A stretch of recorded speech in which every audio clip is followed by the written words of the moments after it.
Hello दोस्तों, I hope आप सब बहुत अच्छे होंगे। नेशनल सिक्योरिटी एक्ट लगातार न्यूज़ में बना हुआ है।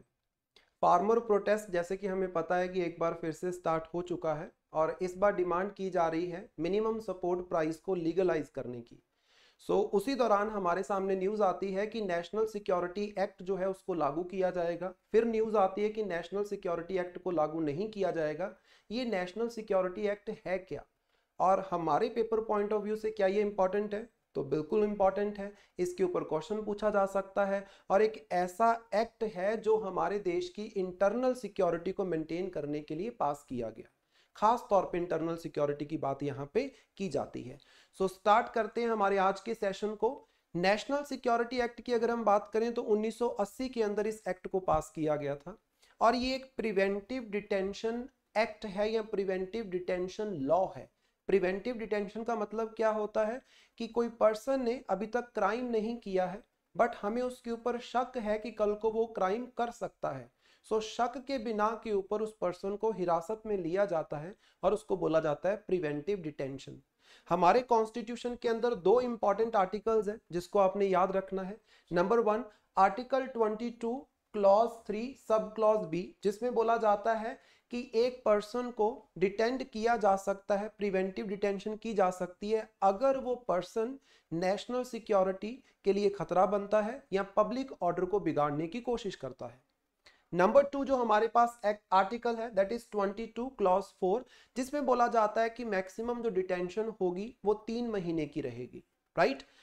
सो नेशनल सिक्योरिटी एक्ट जो है इसको 1980 में जब पास किया गया उस टाइम पे जो सरकार चल रही थी, prime minister was Indira Gandhi, और इंदिरा गांधी के टाइम पे इस एक्ट को पास किया गया। तो ये ऐसा इवेंट नहीं है जो पहली बार हो रहा था, ऐसा नहीं है कि हमारे देश में इससे पहले प्रिवेंटिव डिटेंशन के रिलेटेड कोई लॉ नहीं है।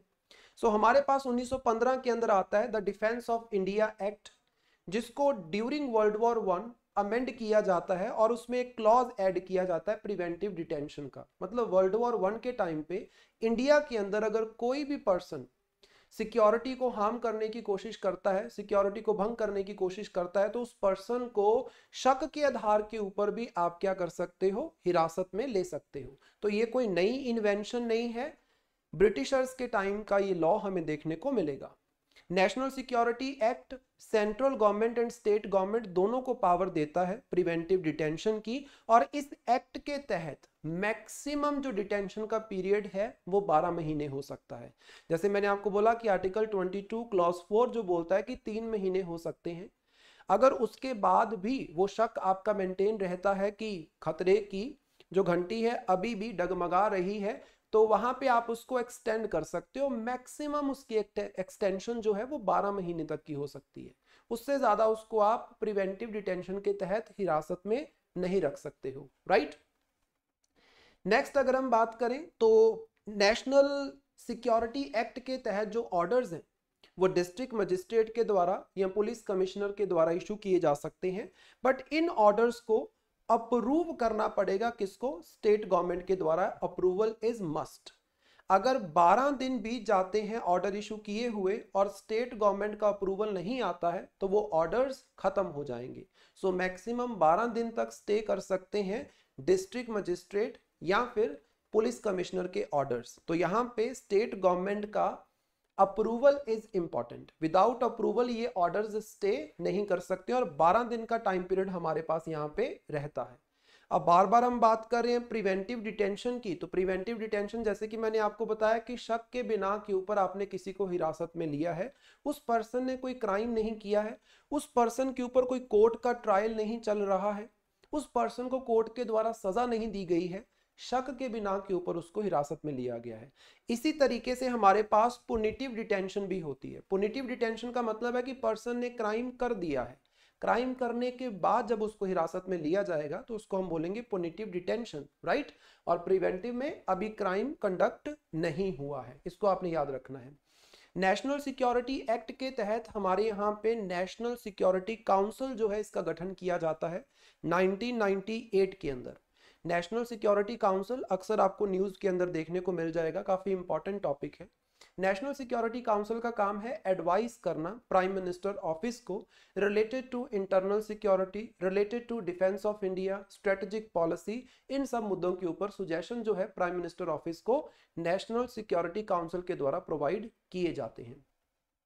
1998 में जब इसको बनाया गया है उस टाइम पे हमारे प्राइम मिनिस्टर थे अटल बिहारी वाजपेयी। इन बातों को आपने याद रखना है कि जब नेशनल सिक्योरिटी एक्ट पास किया गया 1980 में, at that time prime minister was Indira Gandhi, और जब नेशनल सिक्योरिटी एक्ट के तहत नेशनल सिक्योरिटी काउंसिल का गठन किया गया 1998 में, at that time prime minister was Atal Bihari Vajpayee.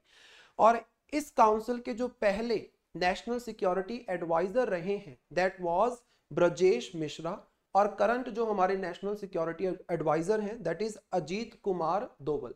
Ajit Kumar Doval का नाम आपने अक्सर ही न्यूज के अंदर देखा होगा, हर दिन के न्यूज़पेपर में आपको इनका नाम देखने को मिल जाएगा।